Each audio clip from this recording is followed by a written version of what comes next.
हरे राम राम राम हरे हरे, हरे कृष्ण कृष्ण कृष्ण हरे हरे, हरे राम राम राम हरे हरे, हरे कृष्ण कृष्ण पुंडलीक हरी विठ्ठल श्री ज्ञानदेव तुकाराम पंढरीनाथ भगवान की जय, माऊली ज्ञानेश्वर महाराज की जय, जगद्गुरु तुकाराम महाराज की जय, सब संतन की जय। जो आनंद सत्य प्रकाश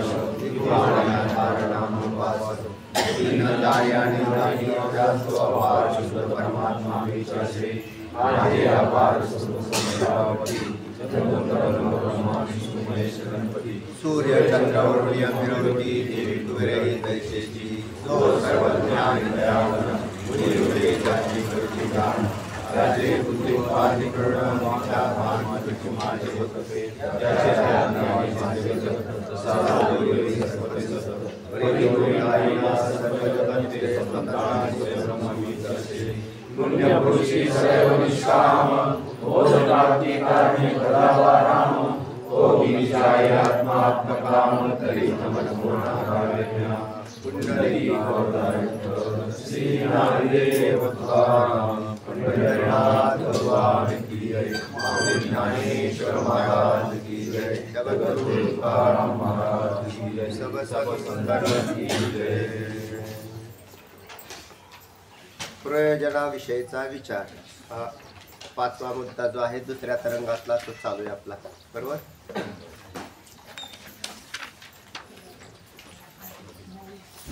कोण सांगते अनुवाद? कोणी केला का? नवीन कोण अभ्यास करून आला?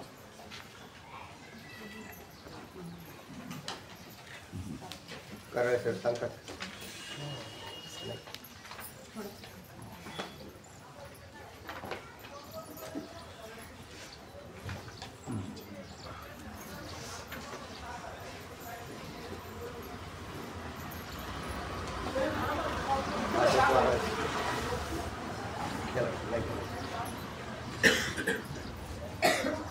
तुम्ही केला सांजापूरकर कोणी?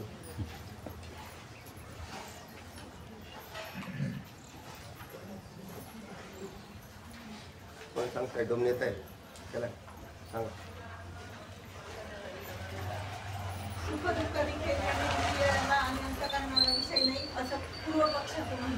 हा सुखदुःख ही ज्ञानेंद्रियाला आणि अंतःकरणाला विषय नाही. सुखदुःखांचे उत्पन्न कुठे होतात? अंतःकरणात होतात. मग अंतःकरणात उत्पन्न होतात तर उत्पन्न होण्यासाठी सुखदुःख ही तशी पाहिली तर स्वरूपता पाहिलं त्यांचं तर जड होतील, पण मग चेतनाच्या साह्याने प्रकाशित होतात. कारण अंतःकरणाचा एक धर्म सुखदुःख आहे आणि तो सुखदुःख हा धर्म चैतन्याच्या द्वारे प्रकाशित होईल. इकडे पाठीमाग तर म्हणजे इंद्रिय सुखदुःखाला प्रकाशित करत नाही, अंतःकरणही करत नाही. हा साक्षी भाष्य आहेत असं नाही. आता साक्षी जरी प्रकाशनाच्या कामात साक्षीची मदत आहे तरी सुद्धा साक्षी स्वतः नाही करत, तर तो सूर्यासारखा. हा सांग. म्हणजे त्याचा अर्थ असा आहे की वृत्ती ही सुखदुःखांना विषय करते, याच्या साक्षीच्या साह्यानं साक्षी प्रकाशन करते आणि वृत्ती सुखदुःख अंतःकरणाच्या तिथे अंतर्गत अत्यंत सूक्ष्म अंतःकरणाची एक वृत्ती राहते. जशी तीच वृत्ती इंद्रियाचं सहकार्य घेऊन बाहेर निघते आणि ज्या वेळेला रूपादी विषयांना पाहते तर ती जोपर्यंत बाहेर निघाली नाही तोपर्यंत अंतर्मुख होऊन अंतर्गत वृत्तीमध्ये आतमध्ये जिथे अंतःकरणाचं अस्तित्व आहे तिथंच ती सूक्ष्म वृत्ती सुद्धा आहेच. आणि म्हणून त्या अंतःकरणात असलेल्या सुखदुःखांना अंतःकरण वृत्तीच प्रकाशित करते, पण ती कशी आहे? अत्यंत सूक्ष्म अशी आहे. मग कारण प्रकाशन करण्याचं काम साक्षी करत नाही. साक्षी शिवाय होत नाही, पण साक्षी करत नाही, म्हणजे चैतन्याशिवाय होत नाही. त्याच्यासाठी एक उदाहरण दिलं. आम्ही गेल्या वेळेस तुम्हाला सूर्याचं उदाहरण सांगितलं होतं की सूर्य जसा सगळ्या भौतिक पदार्थांना प्रकाशित करतो, पण सूर्य प्रकाशित करूनही अलिप्त आहे त्याच्यावर. म्हणजे त्यातले व्यवहार तो जाणत नाही. तसं सुख आणि दुःख हा साक्षी जाणत नसून अंतःकरणाची वृत्तीला ते ज्ञान होतं. जो पूर्वपक्ष म्हटला होता साक्षी भाष्य आहे म्हणजे साक्षी जाणतो, तर असा अर्थ नाही. तर त्याच्यासाठी एक मागचा मुद्दा चाललाय का आपला? नाही, हे 32 पानावर आतापासून 32 हा, ठीक पानावर आहे, आता सांगा. त्याच्या पुढचं होतं पण ते इथूनच सांगावं लागेल ना. हा याचा राहिलेला विषय आहे तो आपला. हो. तर पहिलं आता, चौथी एडिशन त्याच्यासाठी एक सिद्धांत मत उदाहरण- आणि विषयाची सिद्धीपासून. हा सांग. त्याच्यासाठी एक उदाहरण राजसत्तेचं दिलं. हा. राजसत्ता ही नियमन करत नाही, पण राजसत्ता ही व्यक्ती वाचून कोणाचं नियमन करू शकत नाही, पण ती अस्तित्वात आहे. बरोबर. याच्यासाठी तसं जशी राजसत्ता आहे, राजसत्ता ती व्यक्ती वाचून नियमन व्यक्तीमध्ये व्यक्तीच्या द्वारे काम करताना दिसते. उदाहरण गेल्या वेळेस सांगितलं तुम्हाला की जसे जेवढं शासन आणि प्रशासन असे दोन्ही भाग असतात. त्याच्यातून प्रशासकीय कार्य वेगळं असतं आणि शासकीय वरचे जे असतात. मंत्री, आमदार, खासदार हे स्वतंत्र आणि ते राबवली जिथे यंत्रणा राबवली जाते ती खालची. पण त्या सगळ्यांच्यात कोण कोण हे करतं? काय काय? एक शंका विचार. बरं बरं. हां अंतकरण, हां अंतकरणामध्ये सुखदुःखाचे हां उत्पत्ती बी होते आणि जाणण्याचे. हो ओके. आता तुम्ही एक असं वाक्य असं आलं की शरीरामध्ये ज्या ठिकाणी अंतकरण आहे शरीरात म्हणजे जेवढ्या मापाचं स्थूल शरीर आहे आणि मग तेवढ्याच actually मापाचं शरीरामध्ये म्हणजे ज्या ठिकाणी आहे असं म्हटलं की म्हणजे ॲक्च्युली शरीरामध्ये अंतकरण हा कोणत्या स्थानी आहे असं म्हणे. अंतःकरण कोणत्या स्थानी आहे ना, पूर्ण शरीर जेवढ्या मापाचं शरीर ज्या व्यक्तीचं असतं, स्थूल शरीर ज्या मापाचं नाही त्या मापाचं अंतःकरण असतं. म्हणजे वेदांत शास्त्रात अंतःकरणाची लांबी रुंदी किती ठरवलेली आहे? ज्या म्हणजे जसं मुंगीचं शरीर असेल, आता तुम्हाला ही शंका मागच्या वेळेस येऊन गेलेली त्यामुळे काय अडचण नाही. ज्या मापाचं शरीर असेल मुंगीचं, तर त्याचं अंतःकरण किती मापाचं? मुंगीच्या मापाचं. जर शरीर हत्तीच्या मापाचं असेल, कारण हत्तीमध्ये मी कोण आहे? जीव आहे. मग त्या जीवाच्या त्या शरीराच्या मापाचं अंतःकरण असतं. म्हणून अंतःकरणाची लांबी रुंदी तितकी झाली. अजून त्याच्यात काय म्हणायचं आणखी? नाही हे बरोबर आहे. हां पण असं तुम्ही आता बोलताना शब्द वापरला की शरीरामध्ये हा. अंतकरण ज्या ठिकाणी आहे हा शरीरात ज्या ठिकाणी म्हणजे जशा जेवढ्या मापाचं आहे हा. तर त्याच ठिकाणी अंतःकरण, त्याच्यात अंतःकरणाची सूक्ष्म वृत्ती राहते. अंतःकरण कशाला म्हटलेले तुम्ही? अंतःकरण कशाला म्हटलं? पंचज्ञानेंद्रिय, पंचकर्मेंद्रिय, पंचप्राण आणि अंतःकरण म्हणजे प्रत्यक्ष मन, बुद्धी, चित्त आणि अहंकार चतुष्टय संपन्न. तर या 16चा जो चमू आहे तर यांना काय म्हटलेलं आहे? अंतःकरण. आता त्याची व्याप्ती किती? म्हणून अंतःकरण हे एक जरी पद आलं तरी त्याच्यात हे सगळे 16 समाविष्ट असतात, तत्व राहतात. आणि त्याच्यात त्याची वृत्ती म्हणजे अंतःकरण हे कशापासून बनलं सांगता येईल का? सत्व बनवतो. कोणत्या? अपंचकृत भूतांच्या सत्व. पण त्याच्यातल्या कोणत्या? अपंचकृत पंचमहाभूतांच्या अर्ध्या सत्वांशापासून बनलं, अर्ध्यांपासून ज्ञानेंद्रिय झाली असं म्हटलं. तर त्याच्यात त्या अंतःकरणामध्ये तीच अंतःकरणाची सूक्ष्म वृत्ती त्याच्यात काम करते. एक अंतःकरण आणि त्याची वृत्ती असे 2 भाग तयार होतात. अंतःकरण हे स्वतंत्र आणि त्या वृत्ती म्हटलं की तिथून ती उठली असा अर्थ होतो. जसं सूर्य आणि सूर्याची किरण हे काम करतात. समांतर अगदी शरीरामध्ये सुद्धा स्थूल देहात असाच काम आहे. स्थूल देहाच्या आत सूक्ष्म देह राहतो. त्या सूक्ष्म देह म्हणजेच अंतःकरण. कधी त्याला बुद्धी म्हणतात, कधी मन म्हणतात, कधी चित्त म्हणतात, कधी म्हणजे त्याच्या अहंकार म्हणतात, कधी लिंगदेह म्हणतात, कधी सूक्ष्म देह म्हणतात. आणि मग त्याच्यातली ती सूक्ष्म वृत्ती काम करताना दिसते. अजून तसेच साक्षी हे अंतःकरण वृत्ती हे साक्षी वाचून काहीच करू शकत नाही. तीच प्रकाशन करते सुखदुःखाचं. हा म्हणजे साक्षी शिवाय नाही. कारण अंतःकरण हे कसं आहे, आत्ताच बोलल्याप्रमाणे पंचमहाभूतांचं कार्य झालं. आणि पंचमहाभूत कशी आहेत? जड आहेत. आणि जड आहेत ते त्यांना अन्याच्याकडून प्रकाश घ्यावा लागतो. म्हणून मग साक्षीचा प्रकाश घेऊन अंतःकरण वृत्ती उठते आणि सुखदुःखाला जाते. आता दुसरं उदाहरण दिलं की घटाकाशाचं. घट हे उपाधी वाचून आकाश हे जलग्रहण कार्य करू शकत नाही घटाच्या उपाधीशिवाय. बरोबर आहे. आता घटामध्ये पाणी घेऊन आला, घटात पाणी आणलं, तर घटात पाणी आणलं तरी घटात घट म्हणजे नक्की काय, तर घटाकाश संपन्न असलेला घट, त्याच्यात पाणी आणता येईल.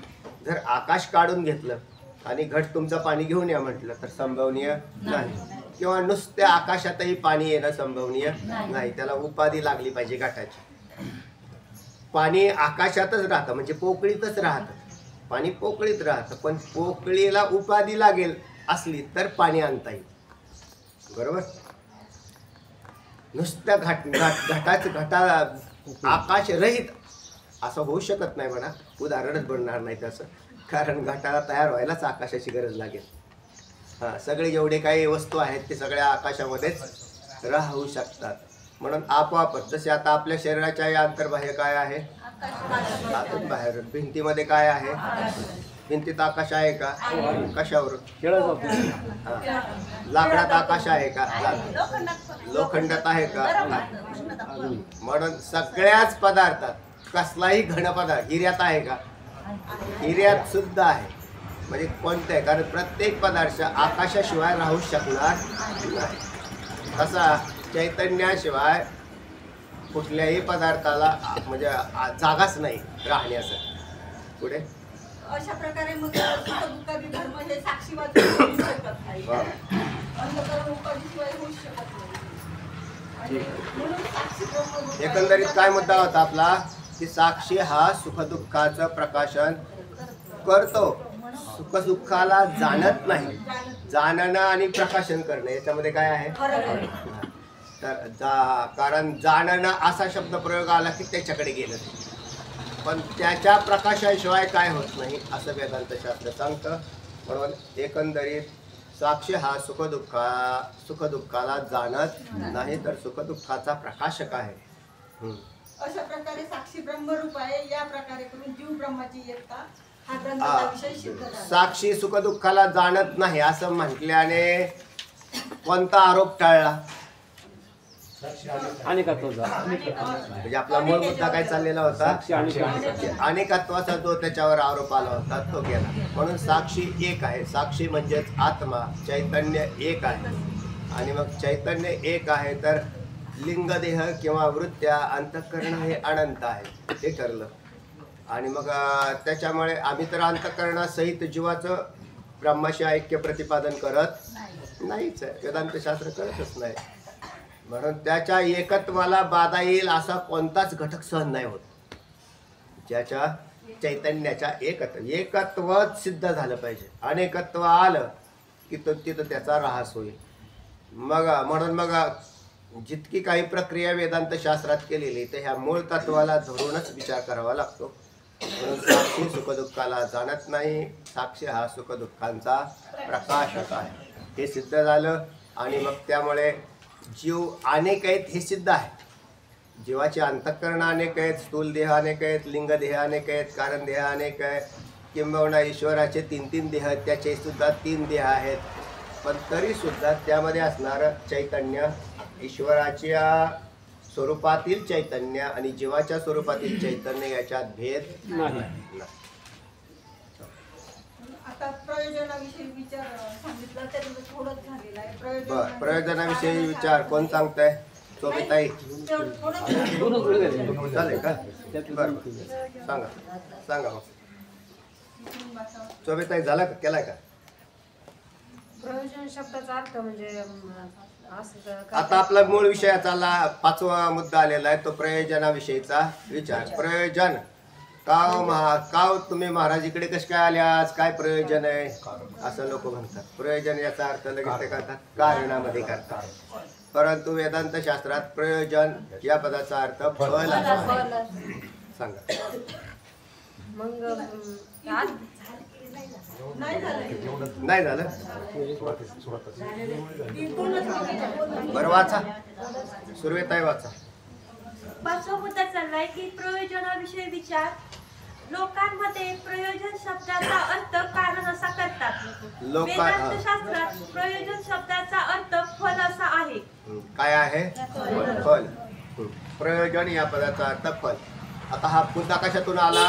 अधिकारी, विषय, प्रयोजन आणि संबंध किंवा संबंध प्रयोजन. तिथं त्या यामध्ये प्रयोजन शब्द आला. कोणताही अध्ययन म्हणा, अभ्यास म्हणा, कर्म म्हणा, हे करत असताना त्या व्यक्तीची प्रवृत्ती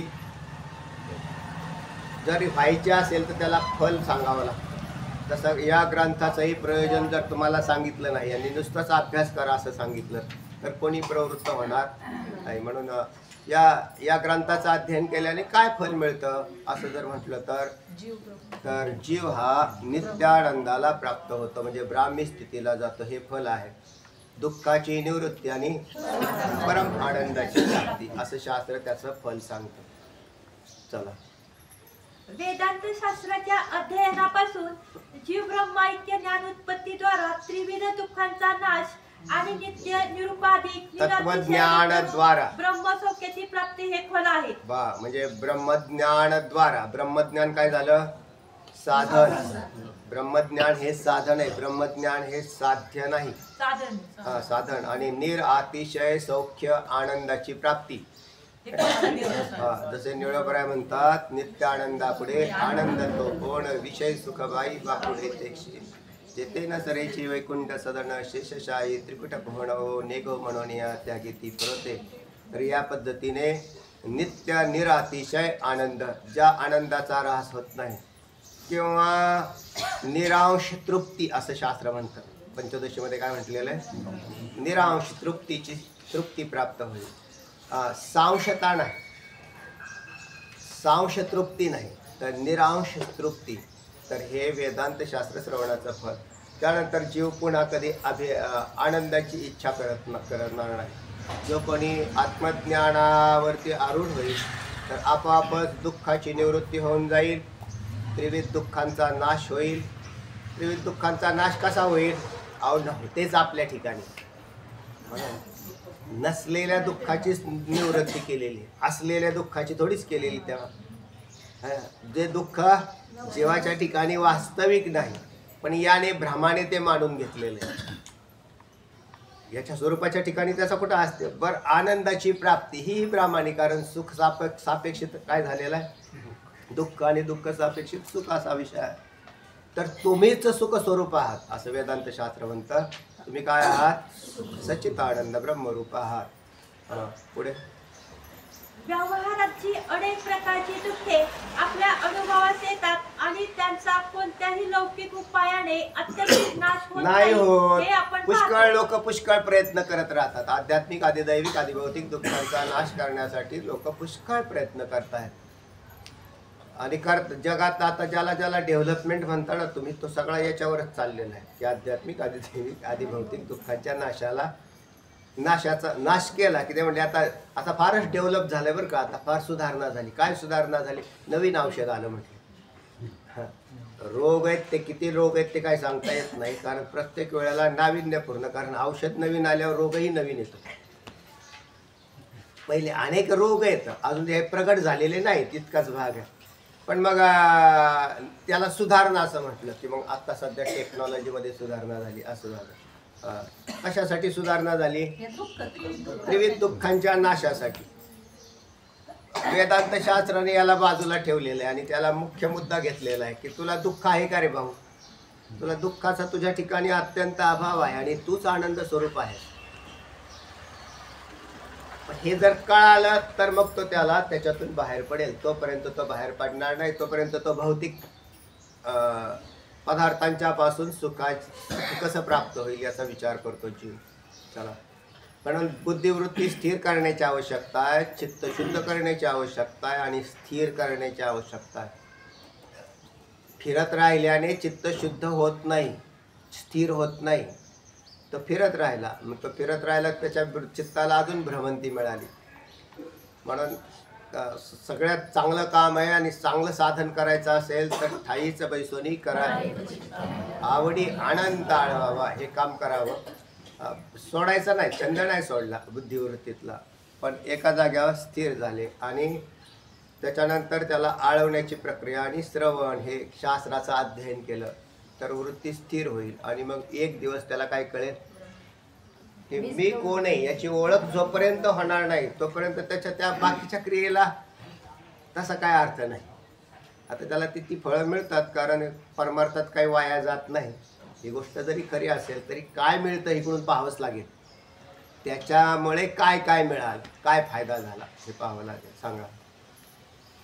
तरीही सर्व दुःख नाश व परमानंद प्राप्ती व्हावी अशी जीवांची इच्छा नाहीशी होत नाही. असं वाटतं का कोणाला की आपल्याला थोडंसं सुख मिळावं किंवा दुःख मिश्रित सुख मिळावं? सुख मिळालं तरी सुख गेल्यानंतर थोडं दुःख आलं तरी चालेल अशी कोणालाच इच्छा नाही. तर निरातिशय सुखाची इच्छा आहे, जरी त्याला ते माहीत नसेल तरी. बहुतेक जीव विषयामध्ये जे मग्न आहेत त्यांना सुद्धा निरातिशय सुखाचीच इच्छा आहे. प्राप्त होत नाही हा भाग वेगळा. आणि जोपर्यंत इच्छा निवृत्त होत नाही ज्याचा ऱ्हास होत नाही, कमी जास्त होत नाही, जे सुख कधी नाश पावत नाही, जे सुख कधी नाशच पावत नाही. त्याला जसं विषय सुख उत्पन्न होतं आणि नाश पावतं. आता ते विषय सुख उत्पन्न होतं म्हणजे विषयात सुख आहे असं सिद्ध नाही होते. वृत्ती ज्या वेळेला शुद्ध काय म्हटलेलं आहे शास्त्रात प्रक्रिया सांगताना असं म्हटलं, अंतःकरणाची वृत्ती ही विषय देशापर्यंत जाते त्यावेळेला राजस इच्छारूप वृत्तीचा काय होतो, नाश होतो आणि सात्विक वृत्ती तिथं असते. तर सात्विक वृत्ती उत्पन्न झाली नाही तर सुखाची उत्पत्ती होत नाही विषयाच्या ठिकाणी. म्हणजे विषय स्थिर झाले विषयाच्या ठिकाणी सुद्धा. आणि त्याच्यानंतर अशी वृत्ती स्थिर होते ना होते तोपर्यंत लगेच ती चंचल होते कारण त्याच वृत्तीत पुन्हा दुसऱ्या विषयाची इच्छा उत्पन्न होते. म्हणून तात्पुरता तर वृत्ती स्थिर होऊन है ना विषय उपहित चैतन्य आणि वृत्ती उपहित चैतन्य यांचं एकदेशित्व ज्या ठिकाणी होतं त्यावेळेला तिथं आनंदाचं भान होतं. शुद्ध सात्विक वृत्तीमध्ये आनंदाचं भान होतं. येणारे विषय तो तुम्हाला पुढे टप्प्याटप्प्यामध्ये. आणि मग त्यावेळेला त्याला ते असं लक्षात येतं की इथं हा विषय आनंद आहे पण तो ते झाला की पुन्हा कारण वृत्तीचा स्वभाव आहे. तर एकदा सात्विक वृत्तीनंतर पुन्हा राजसी वृत्तीची उत्पत्ती होतेच आणि नवीन विषयाची इच्छा होते. एखादी नवीन गाडी घेतली अशी गाडी पाहिली तर तो मनुष्याची अशी वृत्ती कशी स्थिर होते त्याच्यावर. गाडी घेतली होतं त्यासाठी फार धडपड केली त्यांनी, 50-50 लाख रुपये खर्च केले आणि ती गाडी घेतली अशी पाहत होतं. म्हणजे हा आता उद्घाटन करायचं करतात ना उद्घाटन कर. आणि मग ते थोडा वेळ तेवढा झाला की लगेच त्याने असं उद्घाटन करतानाच लक्षात आलं की तिला असे क्रॅचेस पडलेले. काय गेलेला अशा रेगा मारलेल्या पोरांनी. ते म्हणले हे कसं काय मारले, काय झाली वृत्ती लगेच तिथं चंचल झाली. चंचल लगेच वृत्ती होईल. त्याला जरी थोडंसं असं खाली लागलेले असेल ना कशाने का व्हाय ना आणि त्यांनी पूर्वी पाहिलेली नसेल तरी म्हणतो की ही एवढं का हे नीट नाही करून देणार का तुम्ही. ते म्हणले आता काय हो ह्याच्यात काय घ्या आता सपाटून. म्हणजे पदार्थाच्या ठिकाणी वृत्ती जाते थांबते तोपर्यंत लगेच चंचल होते. म्हणून हा आनंद कसलाय, क्षणिक आनंद म्हटलेला आहे त्याला. तो क्षणिक आनंद जरी तो विषय आनंद हा ब्रह्मानंद असला तरी सुद्धा तो काय आहे क्षणिक. झोपेमध्ये आनंद त्याच्यापेक्षा चांगला आहे. फक्त अज्ञान आवृत्त आनंद असतो. सुषुप्ती अवस्थेमध्ये चैतन्याच्या शेजारी वृत्ती पहुडलेली असते म्हणून ती अतिशय आनंदाला प्राप्त होते. म्हणजे सुषुप्तीमध्ये विषय नाही पण आनंद आहे ना. मग व्यावहारिक विषयाच्या ठिकाणी आनंदाची अभिव्यक्ती होते ती अत्यंत न्यून आहे हे सिद्ध झालं. मग सगळ्यात जास्त आनंद कुठे आहे, झोपेत. म्हणून तर लोक प्रवचनात बी झोपतात, पाठातही झोपतात. सगळ्यात जास्त आनंद जास्त आनंद तिथेच आहे. पण त्याही पेक्षा निर्विषय आनंद असं म्हटलं तर समाधीमध्ये योग्याला निर्विषय आनंद, तो निरातिशय आनंद कुठं समाधीमध्ये. अजून त्याही पेक्षा जास्त ज्या वेळेला तुम्हाला असं कळेल की हा भौतिक प्रपंच हा स्वप्नाप्रमाणे मिथ्या आहे आणि खोटा आहे. त्यावेळेला त्याचा या संसारातला ऱ्हास इच्छा जी आहे ती नाश पावते आणि त्याचंच नाव अज्ञान निवृत्ती असे होते. अज्ञान गेलं म्हणजे त्याला इच्छेचा बाध होता आणि इच्छा नसणं हे आनंदाचं सगळ्यात श्रेष्ठ काम आहे. ज्या वेळेला इच्छा निरीच्छ पुरुषाला वासनारहित निरीच्छ पुरुष हा एकांताचं सेवन करतो. काय म्हटलं तिथं ब्रह्मदेवाच्या आनंदाहून कित्येक पटीने तो आनंद भोगतो. येणारे पुढे हा विषय लागून येतो त्याला म्हणतात निरातिशय आनंद. फल पाहिजे ना तुम्हाला, नाही तर हा ग्रंथाचा अध्ययन करायचं काय म्हटले तिकडं बरं होतं आमचं रानात, आम्ही दुकान चालवत होतो ते बरं होतं असं म्हणेल ना तू. जर ह्याला याच्यामधून जर फायदा नाही मिळाला एकांताचा आवाज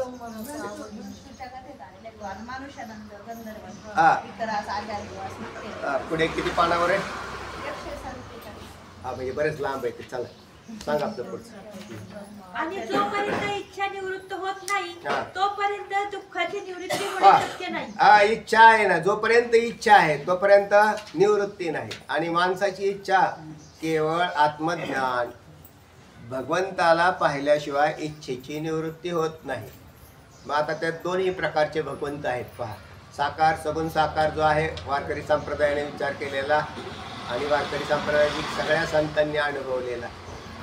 जर तुम्ही पांडुरंगाला पाहिलं तर काहीच पाहणार नाही, जर पांडुरंगाला सगुण साकार पाहिलं तरी काहीच पाहणार नाही आणि निर्गुण निराकार पाहिलं तरी काहीच पाहणार नाही. साकार पाहिल्यानंतर ज्यांनी पुन्हा प्रपंच पाहण्याची इच्छा करत नाहीत म्हणजे देवाला पाहिल्यावर असं म्हटलं झालिया दर्शन एक वेळा मागील परिहार पुढे नाही केलं झालिया दर्शन एक वेळा. तर असं आहे. आणि खरा मग पांडुरंगानेच स्वतः सांगितलं नामदेवरायांना जसं की अरे नामदेवराया तुम्हाला सगुण साकार पाहतोस पण तरी सुद्धा तुला निरातिशयापर्यंत पोहोचायचं असेल तर मला तुला काय करावं लागेल निर्गुण निराकार माझं जे स्वरूप आहे ते जाणावं लागेल. आणि ते जाणायचं असेल तर पुन्हा गुरुजींची संगती आली कारण गुरूंशिवाय हे कळणं संभवनीय नाही. गुरु या पदाचा अर्थ श्रोत्रिय ब्रह्मनिष्ठ आणि कृपाळू. पुढच्या तरंगात येणार आहे हा विषय. चला. व्यवहारात मनुष्य कोणत्याही स्थितीत असो कोणत्याही अधिकारावर असो कितीही ऐश्वर्य संपन्न असो फार तर काय सार्वभौम राजा असो सार्वभौम राजा असो. सार्वभौम राजा कोणाला म्हणतात जो अनेक मांडलिक राजांचा प्रमुख असतो. राजे जो काय बरेचसे राजे पूर्वी ते अश्वमेघ यज्ञ करताना बरेचशा तो अश्व सोडून दिला की अनेक राज्यातून जायचा. ते राजे काय व्हायचे मांडलिक व्हायचे नाही तर युद्ध करायचे. दोन्हीपैकी एक का मग युद्ध केल्यानंतर एक तर पराभव होईल किंवा विजय होऊ शकतो काय होईल ते होईल. पण मग असे अनेक राजे त्यांच्या अखत्यारीत येतात. त्याला राजा कोणता म्हणतात सार्वभौम राजा. पंढरपूर पाटणिगा महाराज सार्वभौम पांडुरंग दीन बंधू जयाचे ते नाम. त्या याला सार्वभौम राजा असं म्हणतात. आमचा देव काय आहे पांडुरंग म्हणजेच जो या देवांचाही बळीया माझा जो या देवांचाही देव बळीया माझा पंढरीराव. पुढे फार तर काय सार्वभौम राजा असला तरीही त्या राजा ऐश्वर्याने त्याचे सर्व प्रकारचे दुःख निवृत्त होत नाही. होतं का हो? राजा आजारी पडतो का? राजाकडे वैद्य पुष्कळ असतात कारण त्याला काय अडचण नाही की चांगले वैद्य आहेत. पण राजाचं मरण चुकलं नाही, राजा आजारी पडायचा थांबला नाही, राजा म्हातारा व्हायचा थांबला नाही है ना. राजाचे केस पांढरे झाल्याशिवाय राहिले नाही. असं झालं का ते राजाचे दात पडले म्हटले. राजाचे कसे काय दात पडले? सार्वभौम राजा आहे. अहो दात पडतील शरीर जीर्ण होईल तो मरेल मग रोग होईल भोग भोगता येणार नाही. म्हणजेच सार्वभौम जरी राजा असला तरी त्याला दुःखातून निवृत्त झाला नाही. तर सार्वभौम झाला म्हणजे भोग ऐश्वर्य मिळालं त्याला बस एवढंच. आणि ही एक तात्पुरती संतुष्टी आहे. एखादा मनुष्य अगदी फार श्रीमंत असावा अब्जाधीश जरी असला तरी सुद्धा ते अब्जावधी रुपये त्याला सुख देऊ शकत नाहीत. सुख आणि पैसा याचा संबंध असा नाही. पैसा आणि भुकेशी संबंध अन्नाचा आहे, सुखाशी संबंध नाही. पैशाचा संबंध अन्नाशी आहे जर तुम्हाला भूक लागलेली असेल तर तुम्हाला दुःख होत आहे. म्हणजे महाराज पाहणा पैसा असता तर मी सुखी झालो असतो. अन्न असता तर सुखी झाला. नाही तर तुला आम्ही वनात सोडू आणि सगळ्यात मोठे नोटा 500च्याच आहेत आता नाही. सगळ्या 500च्या नोटा 2-4 पोती निघून ठेवून देऊ तिथं. जा तेवढे पैसे खा. काय उपयोग आहे त्याला? त्याने हे सगळे पैसे घेऊन जा, फक्त मला भाकरीन भाजी द्यावं. कारण ते काय त्याला खायला नाही दिलं काय नोटा खाईल का तो? नाही खाणार. म्हणून पैशाचा संबंध अन्नाशी आहे आणि अन्नाचा संबंध भुकेशी आहे आणि भुकेचा संबंध शुद्धा निवृत्तीशी आहे. म्हणजे त्या अन्नाचा संबंध शुद्धेची निवृत्ती आणि मग त्याला बरं वाटलं. तर असा संबंध हे कळालं ना तर मग माणसाचा हव्यास जाईल. आपल्याला किती पैशाची गरज आहे? अनंत पैशाची नाही. आपल्याला अनंत इतक्या सगळ्यांची गरज नाही. आपल्याला फक्त थोड्याची आवश्यकता आहे. तेवढी तर भगवंतानी प्रारब्धाने करून दिलेली आहे. सगळे माणसं व्यवस्थित आहेत सध्या. पण हव्यास इच्छा तर याच्यामुळे दुःखी बनलेले. दुःखाचं खास कारण काय? हव्यास. सांगा ना. राजा आहे, सार्वभौम राजा आहे, त्याला काय प्राप्त होतंय की दुःख. कोणतं दुःख? आध्यात्मिक, आदिदैविक, आदिभौतिक तिन्ही पी. म्हातारा होतो, आजारी पडतो, शारीरिक, आध्यात्मिक सगळं होतं. बरोबर. ह्या सगळ्या गोष्टी हे ब्रह्मज्ञानी पुरुषाला सुद्धा होते. नाही ते आपल्याला ते तर नंतरचा गोष्ट आहे. त्याच्यात अजून पुढे आहे ना तो विषय. आता इथं स्टॉप कशाला करता त्याला? आध्यात्मिक, आदिदैविक, आदिभौतिक गोष्टी ज्या आहेत ना या शारीरिक प्रारब्धवशात ब्रह्मव्यक्त्याला होतात. पण तो त्याला मानत नाही, जुमानत नाही. त्याची आंतरिक वृत्ती बांधलेली असते. राजाची असते का? अज्ञानी माणूस आणि ज्ञानी पुरुष याच्यात हा भेद आहे. हे असे तुम्हाला किती बी उदाहरण आता तुम्ही पहिल्यांदाच आलेले सुरुवातीला पण नेहमी येत राहतात आमच्या बोलण्यात की ज्या वेळेला ते भाऊ सांगायचे उदाहरण की त्याच्या शरीराला जसं तुमच्या कबीर महाराजांचं बघा ना. कुत्र्याने ते कबीर महाराजांना धरलं आणि मग त्याला ते बाकीचे म्हणतात ओ महाराज ते कुत्रं तुम्हाला धरलंय, चावलंय, तुम्हाला ते रक्तबंबाळ झाले. ते म्हणतात कुत्ता जाणे आणि काय ते आपल्याला धरू द्यावर कुत्र्यानी. तर त्याच्यात प्रारब्धवशात ब्रह्मव्यक्त्याचं प्रारब्ध आणि अज्ञानाचं सारखंच राहतं. कारण दोन्ही पाठीमागून आलेले असतात. त्याच्यामध्ये नाही भेद तयार होत. पण म्हणून काय राजाच्या ठिकाणी अज्ञान असल्याने सामुग्री आणि याची काय करतो तो अपेक्षा करतो आणि त्याच्याद्वारे दुःखाची निवृत्ती करायचा प्रयत्न केलाय त्याने. कोणी केलाय? बरोबर आहे ना. अज्ञानी जीव काय करतात? हे पैसा दुःखाची निवृत्ती करण्याचा प्रयत्न करतात आणि त्यांनी होते का? झाली का आजपर्यंत? हेच भाग आहे त्याचा. दुसरं काय? किती जरी तुम्ही मायाजाळातले भौतिक उपाय शोधले, मांत्रिक तांत्रिक आणले म्हणून आधिदैविक दुःख गेलं नाही. किती वैद्यकीय प्रगती केलं म्हणून आध्यात्मिक दुःख गेलं नाही. आणि कितीही तुम्ही संरक्षण ठेवलं म्हणून आधी भौतिक दुःख गेलं नाही. आणि मग याच्यावरचा मुख्य उपाय काय आहे? तर तो आत्मज्ञान, ब्रह्मज्ञान. आणि शिवाय शरीरापासूनच सुटला नाही ना. हे दुःख तरी कोणामुळे येतं? शरीर पिंडामुळे येतं. या पिंडात जोपर्यंत राहणे तोपर्यंत दुःखात राहणे. मग अध्यात्मशास्त्राने काय केलं तुम्हाला की अज्ञान नाशाच्या द्वारे शरीराला येणंच घालवलं. आणि शरीराला येणं घालवल्याने आपली जी एक दुसरी स्वरूप स्थिती आहे म्हणजे ब्राह्मी स्थिती, त्यामध्ये तो जीव स्थित झाला. म्हणजे पुन्हा शरीर मिळालं नाही. म्हणून तो सौख्याला पावला. खरं सौख्य काय? म्हणजे निरातिशय. आता तो स्वतःचा आनंद स्वरूप होणं.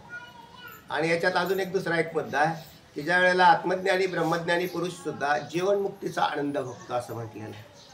आणि भौतिक आनंद वेगळा आणि जीवनमुक्तीचा आनंद वेगळा आहे. तो जीवनमुक्तीच्या आनंदामध्ये तो तत्स्वरूप होणं म्हणजे जसा योगी हा समाधीत राहतो आणि तत्स्वरूप राहतो तसा हा सुद्धा बहिर्मुख वृत्तीमध्ये बहुतांशी जात नाही. प्रारब्धाने गेला तर जाऊ बी शकतो. त्या राजाश्वर्याने त्याचे सर्व प्रकारचे दुःख निवृत्त होत नाही व होणे शक्यही नाही. बरोबर. असे सामान्य विचारी आलं का?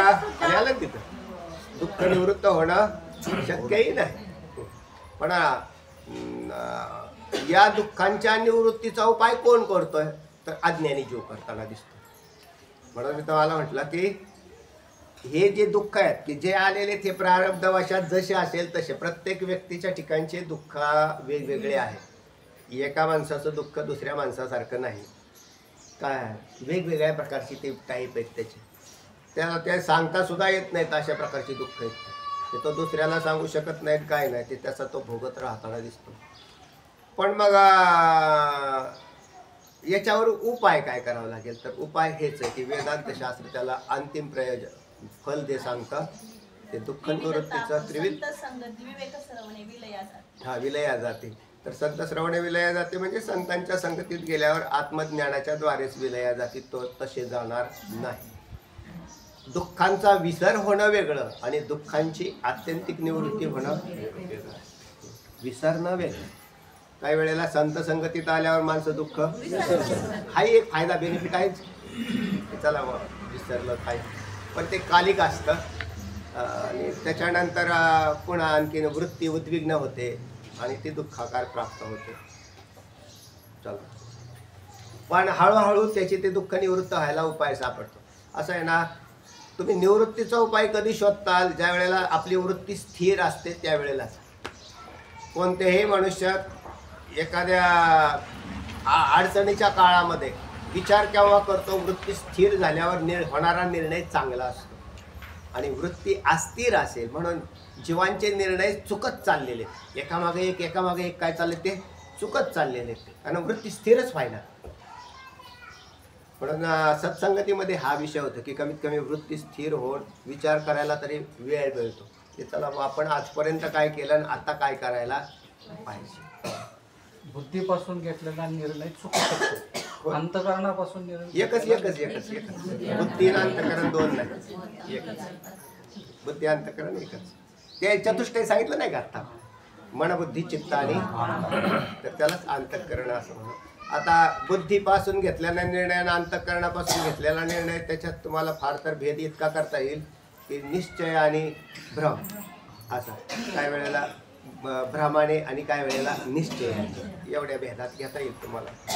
पण ते दोन्ही भाग बुद्धीचेच आहे. आपण जसा निर्णय घ्यायचा वेळ म्हटलं की त्या अंतकरणालाच बुद्धी असते. संकल्प विकल्पात्मक अंतकरणालाच मन असं म्हणतात. चिंतनात्मक अंतकरणालाच चित्त असं म्हणतात आणि अहम भाव धारण करणाऱ्या अंतकरणाला अहंकार. असे सामान्य विचारी मनुष्यात सुद्धा निर्विवाद कबूल करणे भाग आहे. निर्विवाद कबूल करणे भाग आहे. मनुष्य बुद्धी जे करणे शक्य नाही ते समजून देणे हे शास्त्राचे शास्त्रत्व. असं म्हटलेलं आहे की शास्त्र याच्यात सगळा शब्द आला. वेदांत शास्त्र असं नाही म्हटलं यांनी. इथे शब्द कोणता आलेला आहे शास्त्र. अज्ञात ज्ञापकत्वम शास्त्रस्य शास्त्रत्वम असं शास्त्राचं लक्षण आहे. वेदांत शास्त्राचं नाही म्हटलं. सगळ्या शास्त्रांच्यावर हे लक्षण जातं. म्हणून अज्ञात पदार्थाचं ज्ञान करून देण्याचं काम काय करत असतं शास्त्र. आता तुमचं वेदांत शास्त्र हे अज्ञात पदार्थाचं ज्ञान करतं म्हणून वेदांतालाही शास्त्र म्हणतात असं आलेलं आहे. वेदांताला शास्त्र का म्हटलं की ते हे अज्ञात काय आहे ब्रह्मज्ञान हे अज्ञातच आहे. तसं म्हणजे ब्रह्मज्ञानही अज्ञातच आहे. म्हणून ब्रह्मज्ञानाची प्राप्ती जे करून देईल ते आत्म्याची प्राप्ती नाही करून देत. ब्रह्मज्ञान आत्म्याची प्राप्ती करून देत नाही का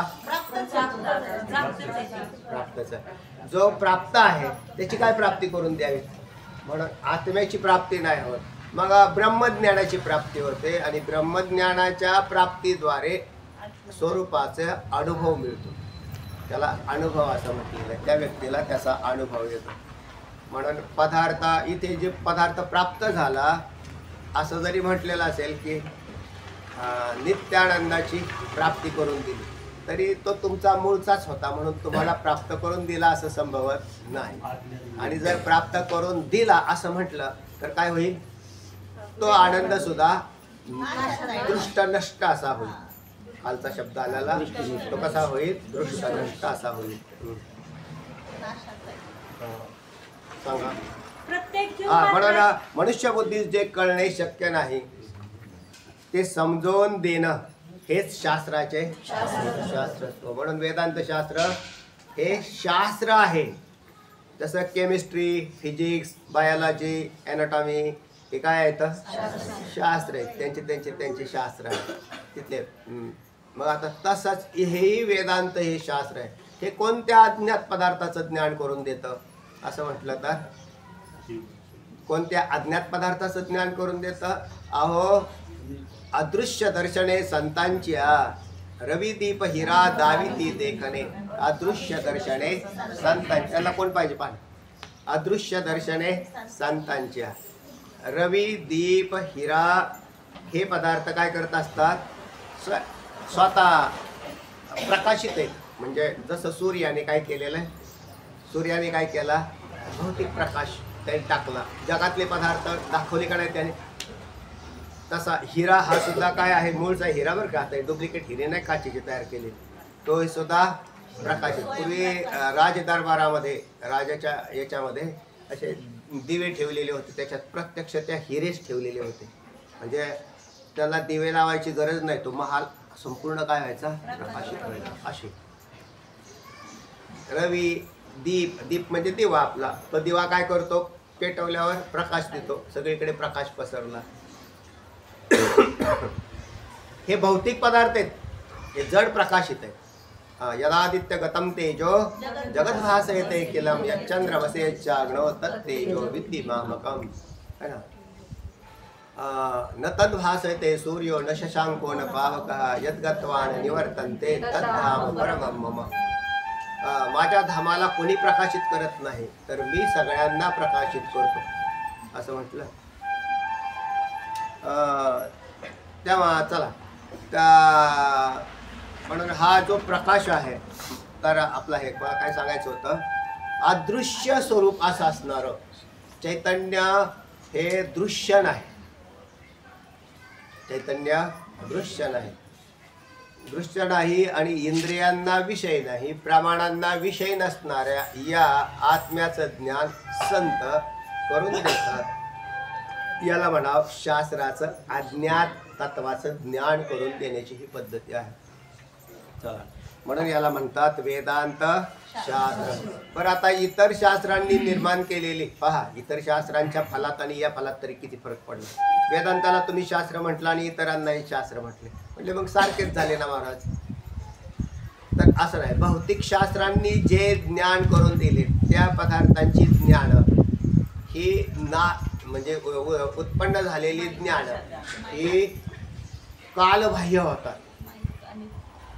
नूतन ज्ञान नसतं त्याच्यात. म्हणजे त्याच्यानंतर त्याची समाप्ती होते. जसा केमिस्ट्रीचे कितीतरी तुम्हाला सिद्धांत तुम्हाला पाहायला मिळतो. ज्या पूर्वीच्या आपल्या शास्त्रज्ञांनी केमिस्ट्री म्हणजे रसायनशास्त्र, तर त्या रसायनातले संशोधनं केली, त्याच्यावर PhD मिळवल्या. बरोबर आहे. आणि मग ते मिळवून त्यांनी त्याच्यात पण त्यांनी तो संशोधन करून तो भाग असा मांडला आणि प्रकाशित केला की त्याच विषयावर दुसरा एखादा संशोधक संशोधन करतो आणि तिसरंच संशोधन करून पुढे आणतो. म्हणून तर जगात भौतिक प्रगती होताना दिसते, नाही तर झाली नसती. असं नाही की आमच्या संतांनी ज्या पूर्वी संशोधन केलं, काय संशोधन केलं? आत्मस्वरूपाचं. म्हणून अनेक संत होऊन गेले बरं. आणि त्यांच्या संशोधनात कुठेच बिघाड नाही. जे नवीन लोक येतील त्यांनी तेच करायचं आणि मुक्त व्हायचं, तेच करायचं. आणि म्हणून नाविन्य नाही, तेच पूर्वीचं आहे. त्या ब्रह्मज्ञानात नाविन्यता आहे का? म्हणजे ब्रह्मरूपी पदार्थाचं नाविन्य शोधलं असं होत नाही. अबाधित. म्हणून हे शोधन हे अबाधित आहे आणि त्यांचं शोधन बाधित सिद्ध झालं. काय शंका नाही ना? चला, काय अडचण नाही. शंका विचारल्यावर चांगलं असतं. कळायला असते, सगळ्यांना बी कळून जाते. एखादी विषय घातला गुप्त राहिले शंका विचारलं हा चालतं ना. मग तरी ते आता गप्प बसले नाही तर तुमच्यापेक्षा जास्त बोलते. आता तुम्ही बोलायला लागले ते गप्प बसले. आमच्याकडे शंकावाले आहेत ना. हा, पण ती शंका कशाला धरून पाहिजे? आपल्या शास्त्राला आणि विषयाला धरून पाहिजे, बाहेरची नको. सांगा. प्रत्येक जीव मात्र सर्व दुःखाची निवृत्ती आणि परम सुखाच्या प्राप्तीची इच्छा असते. आहे ना? कशाची इच्छा आहे? थोड्याशा सुखाची आणि सर्व दुःख थोड्या सुखा नाही, परम सुख पाहिजे आम्हाला. असं पाहिजे की ते सुख कमीच नाही झालं पाहिजे. बर ठीक आहे. आणि दुःख थोडंफार नाही चालणार, अजिबातच नाही. ठीक आहे, पुढे. हे कोणत्याही धर्मातील, पंथातील, संप्रदायातील माणसास, मग तो आस्तिक असो किंवा नास्तिक अहो असो, सगळे धर्म तो संप्रदाय आहे. वगैरे कोणत्या का संप्रदायात जाणं. आम्ही महाराज तुमच्याकडे नसतो, पांडुरंगाकडे नाही, मग आम्ही ती दुसरीकडे जातो. तरी आम्ही म्हणत असतो खुशालचा, तिकडे जा नाही तर इकडे जा, कुठे जायचं तिकडे जा. कशासाठी चाललाय तो? सुखासाठी चाललाय. आता त्याला अजून आता ती धडपड चाललेली त्याची, किंवा इकडे जाऊन प्रयोग करून पाहू. तो प्रयोगच करत असतो. तो तिकडे गेला तिथे जाऊन प्रयोग करतो, नाही जमलं हे सोडून म्हणते चला आपलं दुसऱ्या देवाला. देवांची बी काही कमी नाही. अनेक देव पडल्यात, अनेक संप्रदाय पडल्यात, अनेक पंथ पडल्यात, अनेक सांगणारे पडल्यात, अनेक गुरु पडल्यात. तो सगळीकडे जाऊन टेस्टिंग करतो, नाही फरक पडला की चालत. बरोबर आहे. एका डॉक्टर जवळ कशाला बसेल तो? त्याने काय करायला पाहिजे? आपल्याला बी एखादा आजार झाला आणि तो 2-4 वेळा जाऊन आल्यावर त्या डॉक्टरकडे नाही फरक पडला तर तुम्ही कुठं काय जाता? आता हा नॅचरली भाग आहे, हा सहज स्वाभाविक आहे. नाही फरक पडत दिलं सोडून जा, पण दुसरीकडे जाऊन त्या डॉक्टरचा राग नाही करावा. त्या डॉक्टरचा राग का करू नये? त्यांनी काय ना सुरुवात तर करून दिली का नाही तुला 2 दिवस किंवा ह्याच्यात, कारण तिथं टेस्टिंगच झालं ना त्याचं. आता त्याला बिचाऱ्याला कळानं हात त्याचा काय म्हणावं, म्हणजे त्याचं ते अज्ञान असेल. पण मग लगेच तो म्हणतो आता यमडीकडेच जातो. म्हटलं हा तो गेल्यावर ते म्हणतो बसा. बसा म्हटलं की तो असा बसला. अहो म्हणले बघा ना मला, तुम्ही गपचीप बसा. आणि मग ते म्हणते एक चिठ्ठी लिहून दिला, जा हे रक्त बिक्त हे आमकडं हे चेक करून या. आणि मग ते आल्यावर नुसता ते असा लिहितो, जा फरक पडेल, एक डोस घ्या यांना. ते स्वतः इंजेक्शन बी देत नाहीत, काहीच नाही. ते दुसरे येतात ते इंजेक्शन देतात, ते परत माघारी येत नाही. ते म्हणतात खरं डॉक्टर आहे बरं, हात बी नाही लावला. निदान करण्याला महत्व आहे ना. निदान जर फेल गेलं तर तुमचा औषधं काय कामाची करते. म्हणून शेवटी मोठा डॉक्टर कशावर ठरला? निदान करण्यावर. आणि आजार गेला पाहिजे. तसा वेदांत शास्त्राचा अध्ययन केला आणि अज्ञान तसंच राहिलं. काय त्या अज्ञानामध्ये उपयोग काय आहे त्याचा? तर त्याला म्हणा फरक पडाला. चला, पण फरक पडतो आस्तिक बुद्धीने. आणि बुद्धी शुद्ध स्थिर करून जर चिंतन केलं ना, कळायला लागेल. आणि कळलं तर काम होतं. परमार्थ हा कळण्यावर आधारित आहे, करण्यावर नाही. आपण काय करतो? करतो. करण्यात क्रिया आहे आणि कळण्यात ज्ञान आहे. म्हणून आधी ज्ञान, आणि ते नसेल तर कमीत कमी भक्ती ठेवा, म्हणजे भाव. कर्म, भाव आणि ज्ञान हे 3 गोष्टी म्हणजे या परमार्थामध्ये वापरल्या.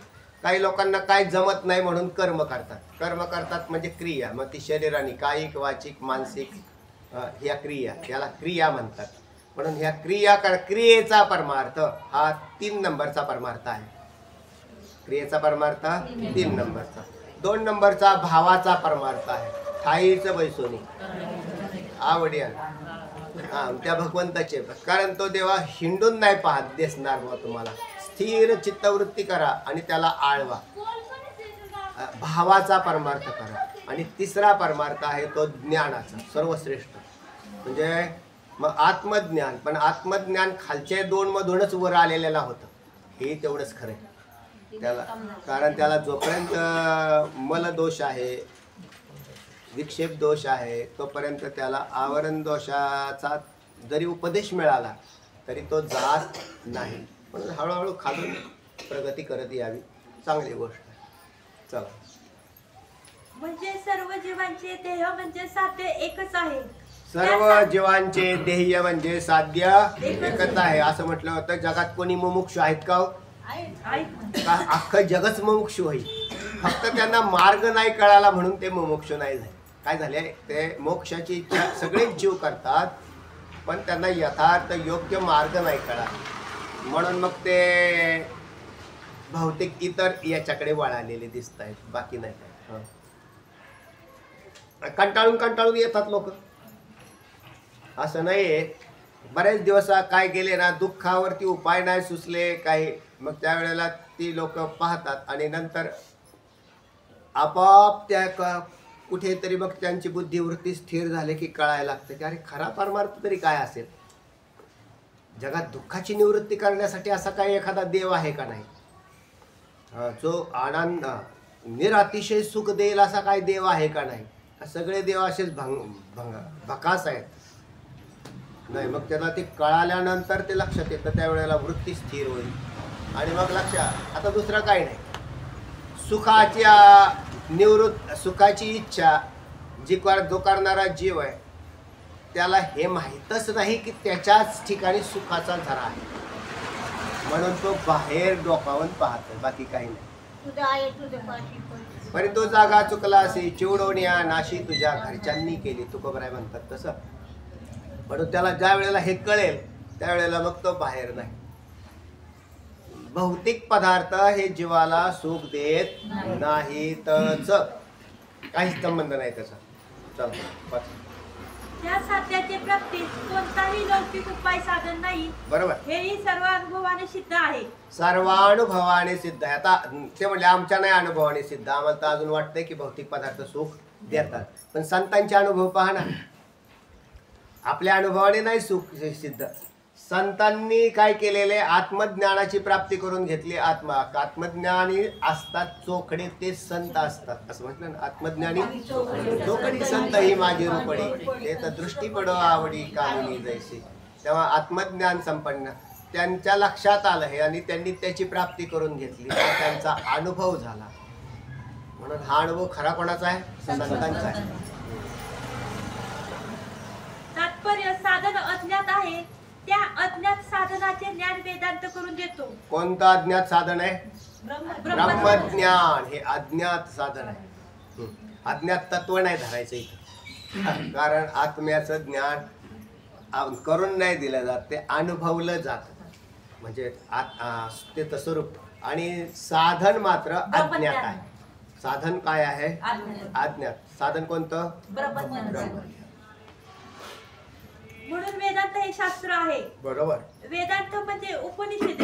वेदांत म्हणजेच उपनिषद आहे. उपनिषद पदाचा अर्थ होतो ब्रह्मज्ञान ज्याच्यात कथन केलं ते, ज्याच्यात ब्रह्मज्ञान कथन केलेलं आहे. अशी उपनिषद किती आहेत?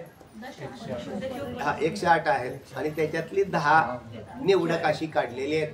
हे सगळे व्यास महर्षींची कृपा आहे. किंवा वेदांताची प्रस्तांत्री असं म्हटलं तर त्याच्यामध्ये सुद्धा दशोपनिषद, ब्रह्मसूत्र, भगवद्गीता यांना. भगवद्गीता ही सुद्धा याच्यामध्येच आहे. शास्त्रामध्ये भगवद्गीता आहे, ब्रह्मसूत्र आहे, व्यास महर्षींनी केलेलं. ते वेदांत शास्त्र जगन मिथ्यात्व निश्चय हा सर्व दुःख निवृत्तीचा उपाय सांगते.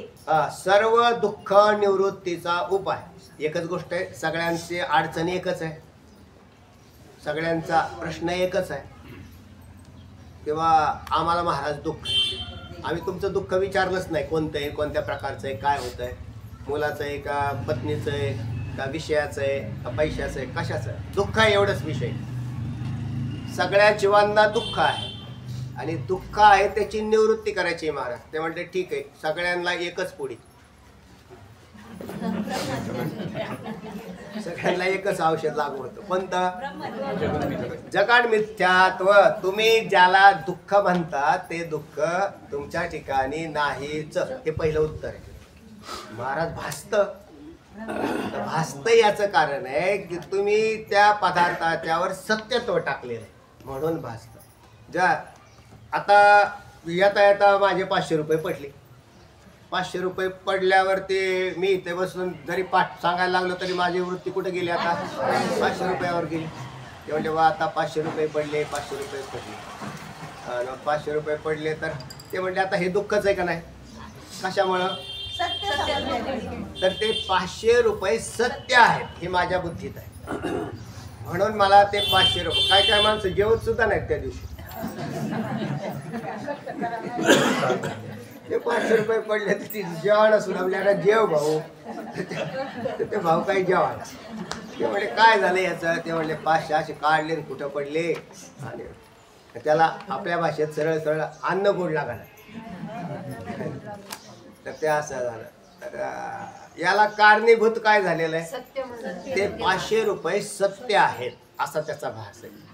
आणि मग 500 रुपये सत्य नाहीत असं नाही, तर ते व्यावहारिक सत्य आहेत, पारमार्थिक दृष्टीने मिथ्या आहे. आणि आम्ही तुम्हाला ज्ञान कोणतं करून देणार? नाही तर तुम्ही लगेच 500 रुपये टाकायला सुरुवात करता रस्त्यात. असे कोणी टाकणार नाही मला माहिती.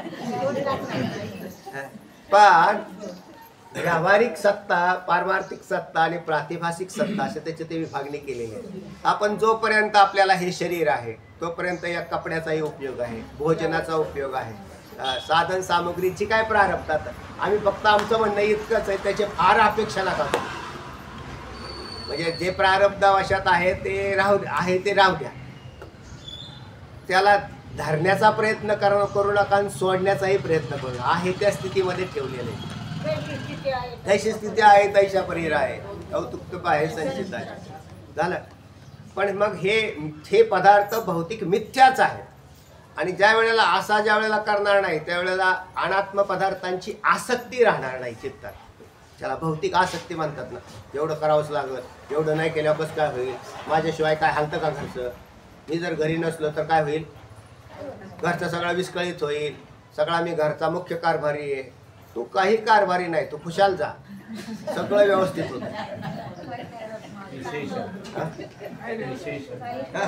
त्याला विनाकारण तसं वाटतं जीवन. आता कितीतरी माणसं दररोज मारतात. चांगली करती लोक गेल्या, तात्पुरती लोक म्हणतात करता माणूस गेला, करता माणूस. कोणतरी करता होतोच त्याच्या जागेवर. असा काही नियम नाही किंवा तो गेला आणि लगेच सगळं बिघडलं. काही ओळखण्याचं बिघडलेलं नाही.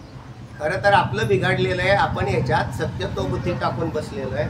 आणि नसलेलं आपण जर सोडलं ना की पोरं कामाला लागतात. आणि आपण जर धरून बसलं ना पोरं म्हणतात बरे बाप करतो. बरोबर आहे. ते आपण दिलं सोडून दिलं, जा तिकडे काय करायचं ते कर. सगळ्यात भारी. येताना आता टाळे लावले चावेच पडल्या कुठतरी, पण आमच्या लक्षातच नाही तुम्ही आता विषय अशी दुःख आहेत सगळे. आता गेल्यावर कापून. एकंदरीत काय आहे की सर्व दुःख निवृत्तीचा उपाय काय? सर्व दुःख निवृत्तीचा उपाय काय? जगत मिथ्या आहे. याच्याविषयी काही शंका आहे का शेंडे साहेब? जगत मिथ्या आहे. आता शंका करण्याला मुख्य मुद्दा होता आणि तुम्ही तिथंच नाही. त्याचं कारण आहे म्हणून मी ते सांगितलं की जे भौतिक जीवनामध्ये मनुष्य राहतो, मुलं बाळ पत्नी पैसा अडका, आणि तो म्हणतो ह्या महाराजाकडे गेलं की यांनी सांगावं जगत मिथ्या आहे, जगत मिथ्या आहे. आणि आम्हाला तर ते कसं भासतंय? सत्यत्वाने भासतं. त्या सत्यत्वाच्या पाठीमागं अज्ञान काम करतंय. कोण काम करतं? अज्ञान. आणि वेदांत शास्त्र तुमच्या त्या अज्ञानाची निवृत्तीच करण्यासाठी टपलेले. ज्या दिवशी अज्ञान जाईल त्या दिवशी जगत मिथ्या आहे हे म्हणणार नाही. तुम्ही जगाकडे पाहून हसतात. काय हो विनाकारण त्या ठिकाणी बुद्धी लावून बसलेलं होतो. गोदे काठी होता आड करुणी कोड कौतुके, देखणे आणि एक केले आयते नेले जीवनाते. है ना? लावून या होतो. तिथं म्हटलेलं आहे तिथं तुकोबरायांच्या अभंगावर. तिथं आम्ही टक लावून बसलेलो होतो त्या जगाकडे आधी, किंवा हे विषय मिळतो का, तो विषय मिळतो का, तो विषय मिळतो का. आणि प्रारब्ध प्रतिकूल असेल तर मिळत तर नाही, इच्छा तर असते. तर अशी अवस्था आहे माणसाची. पहा, इच्छा करतो तो हे विषय मिळावा, हा विषय मिळावा, आणि मिळत तर नाही. आणि मग तो म्हणतो की आता काय करावं एवढे सगळे उपाय. त्याच्यासाठी सुद्धा देवदेव करतो मिळण्यासाठी. काही उपयोग नाही. त्याला सांगितलं अरे हे मिथ्या आहे, खोटे. अरे भोग हे आपल्या आनंदाला कारणच नाही. मी माझ्यामध्ये सुखस्वरूप आहे. म्हणून आपण पे नाही दिठे तया स्वसुखाचे सदा खराटे. माऊली ज्ञान तयासीचा विषय हे गोमटे आवडती. माऊली म्हणतात आपण पे नाही दिठे. आपल्याकडे आपली दृष्टी अंतर्मुखपणा वृत्ती करा, त्यावेळेला कळेल की मी माझ्यामध्ये सुखस्वरूप आहे. आणि मग ज्या वेळेला मी सुखस्वरूप आत्मा चैतन्य स्वरूप सच्चिदानंद घन आहे असे कळेल त्यावेळेला जगत मिथ्या आहे. कारण देह आदी काय खरा, देह संबंधी पसारा, बुजगावणे चोरा, रक्षण से भासत असे. या तुकोबरायांच्या प्रमाणांचं करायचं काय? देह आदी काय खरा, देह संबंधी पसारा. आणि लोक तर पसारा मांडण्यात एक्सपर्ट आहेत. जो मनुष्य हे पिंड जो आहे ना तो मिथ्या आहे. तर पिंडाच्या संबंधाने असणारं ब्रह्मांड सत्य कसे होईल? म्हणून याच्यावर बुद्धी स्थिर करण्याची आवश्यकता आहे. चला आपला पाठ चालला आंबट चालला. व्यवहारात मिथ्या शब्दाचा अर्थ नाशिवंत एवढाच समजतात, परंतु वेदाने प्रतिपादन केलेले जगताचे मिथ्यात्व याहून निराळे आहे. बाध निश्चय, मिथ्यात्व वेगळं आणि नाश वेगळा. आता कोणत्याही एखाद्या पदार्थात या पेनाचा नाश करायचा असेल तर याला असा कुठून टाकला आहे ना, लोखंडाच्या ह्याच्यात टाकला आणि कुठला, ते म्हणले याचा काय झाला असा करायचं. मग आता तुम्हाला म्हणते जगन मिथ्यात्व करा म्हणजे तुम्ही जगाला आता धरलं पदार्थ की हाणला, याला असं म्हटलं का? नाही, ह्याला मिथ्यात्व असा अर्थ नाही. मग बाध म्हणजे पदार्थ दिसत असून सुद्धा त्या पदार्थात तो पदार्थ खोटा आहे असं ज्ञान, म्हणजे त्याला बाध निश्चय असं केलेलं आहे. चला वाचा. ज्याचे ठिकाणी जे नाही त्याचे ठिकाणी जे दिसणे हे मिथ्यात्व. त्याला ज्याच्या ठिकाणी रज्जूच्या ठिकाणी जे नाही, सर्प नाही, त्याच्या ठिकाणी रज्जूच्या ठिकाणी ते दिसणे, सर्प दिसणे. मग तो सर्प काय आहे? मिथ्या. याला म्हटलं मिथ्या. म्हणजे रज्जूच्या ठिकाणी सर्प कोणत्या कालात आहे? अज्ञान कालात आहे म्हणा, किंवा कोणत्याच कालात अस्तित्वात नाही. कारण जो भूतकाळात नसतो, भविष्य काळात नसतो, तो वर्तमानातही नसतो, असा एक सिद्धांत आहे. पण रज्जूच्या ठिकाणी असलेला सर्प तर तो अस्तित्वाचंच नाही, पण ज्या वेळेला भासतो त्यावेळेला भासणारा सर्प शास्त्राला विचारायला गेलो का कसा येतो, तर ते म्हणले मिथ्या आहे. कारण तो भासला म्हणून तो काय आहे? मिथ्या. तो कायमस्वरूपी राहत नाही. तर ज्या वेळेला अधिष्ठानाचं ज्ञान होतं तेव्हा अध्यस्थाची म्हणून याचं नाव मिथ्या असं केलेलं आहे. तसं भासणारं भौतिक जगत हे ज्या वेळेला आत्मज्ञान होईल, आत्मा हा अधिष्ठान आहे. व्यष्टी दृष्टीने शरीराचा अधिष्ठान आत्मा, समेष्टी दृष्टीने विश्वाचं अधिष्ठान ब्रह्म, याचं ज्ञान अंतःकरण कृपा, ईश्वर कृपा, गुरुकृपा, शास्त्रकृपा याच्याद्वारे होतं. आणि त्यावेळेला त्याचा निश्चय होतो की जगत मिथ्या आहे. मग जगत मिथ्या आहे त्यावेळेला त्याला जगत दिसतं का? तर दिसतं. जगत दिसतं, पण त्याच्यातलं सत्यत्व मरतं. जसा गारुडी सर्प पकडायला, गारुड्याला सर्प पाहिल्यावर फार आनंद होतो आणि सर्पाला आपण सर्पाला पाहिल्यावर भीती वाटते. दोघांचे दोन भाग आहेत. गारुड्याला सर्प पाहिल्यावर तो म्हणतो बरं झाला ते मागचा सर्प मिळाला, आता हा भारीच मिळाला. तो सर्पाला घेतो आणि सर्पाचे दात पाडतो. विषारी दात पाडलेला असतो त्याने, तो बिंदास्त फिरवतो तो इकडं तिकडं काय नाही. तो साप असा त्याने जर असा काढला आणि ते माणसाच्यात शिरतो. काय वेळेला माणसं पळतात, तेव्हा काय नाही पळणार, त्याला माहिती काय नाही, हा कोणाला चावणार नाही. याचा विषारी दात पाडलेला आहे त्याने. बाकी आता त्या तसा या विश्वामध्ये सुद्धा सत्यत्वरूपी विषारी दात या प्रपंचाचा ज्यांनी पाडला ते संतरूपी गारुडे आहे. आणि आमच्यासारखे भौतिक ते गारुड्याचा खेळ पाहायला आलेले घाबरून मेलेले. गुरु गारुडे आला धावले, बोध वैराग्याचे पाजेले पाणी, विवेकांजन घातले नैनी, सोहम शब्दे वाजवी नामध्वनी, लोभ सर्प डंकला. याच लौकिकात भ्रम आणि शास्त्रीय भाषेत अध्यास म्हणतात. झालं, यालाच भ्रम म्हणा किंवा अध्यास असं म्हणा.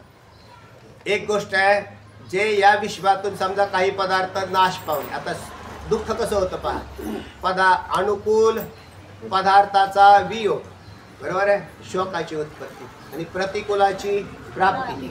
इथं दुःखाची उत्पत्ती होते. प्रतिकूल पदार्थाची प्राप्ती दुःखाच्या उत्पत्तीला हेतू बनते. आता प्रतिकूल पदार्थ जगात जर जगत मिथ्य आहे तर प्रतिकूल कोण? जगात मिथ्य आहे तर प्रतिकूल कोण? आणि जगात जर तुम्हाला आपण असं म्हटलं की सुखाची प्राप्ती करायची तर जगत मिथ्य आहे तर अनुकूल कोण? तर अनुकूल आणि प्रतिकूल हे भाव आहे. पदार्थ हा अनुकूलही नसतो आणि प्रतिकूलही नसतो. आता पाठीमागे एवढ्यात काही विषय येऊन गेला ना. चल. ज्या पदार्थाचा अध्यास झालेला असतो तो पदार्थ आणि त्याचे ज्ञान यास म्हणून अध्यास रज्जूवरचा सर्प तुम्हाला त्रासदायक आहे का आनंददायक आहे? तर तो त्रासही देत नाही आणि आनंदही देत नाही. तुमचे भाव दुःख आणि सुखाला प्राप्त होतात. तसं जगात आनंदयुक्त नाही आणि दुःख आहे. काय ते जगात म्हणून ते आहे त्याच्या जाग्यावर सोडून दिलं संतांनी. म्हणजे आहे तसं सोडून दिलं, त्याच्याकडे पाहिलंच नाही. निराळा दोन्हीवरून तो वेगळा झाला. आहे तसं सोडून दिलं, काही केलं नाही त्यांनी. काही न करणं बऱ्याचशा वेळेला फायदेशीर असतं. काही करण्यापेक्षा काही न केलेलं फार चांगलं. काही न करण्यापेक्षा काही नाही केलं तरी ती माणसं सुद्धा आनंदी दिसतील तुम्हाला. आणि जे लय खटाटोपी करतात ना, त्याला थोडं नाही ह्या वर्षात 10 कोटीचा धंदा केला. बापरे, 10 कोटीचा धंदा. आणि ते म्हटले मग वर्षाच्या शेवटी बेरीज केली. ते म्हटले खर्च किती झाला? म्हटले 9,99,00,000 999,999 खर्च झाला. फायदा किती रुपयात झाला? 1 रुपयावर.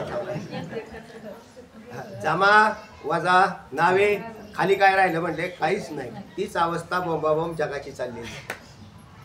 एवढा मोठ्या उचल बांगड्या केल्या, काहीच मिळालं नाही. कारण विषयात सुखच नाही. असं विषय भोगी जे सुख ते साध्यंतची मान दुःख परी काय की जे मूर्ख न सेविता नसे. मग माऊलींनी त्याचा शेरा मारला का नाही?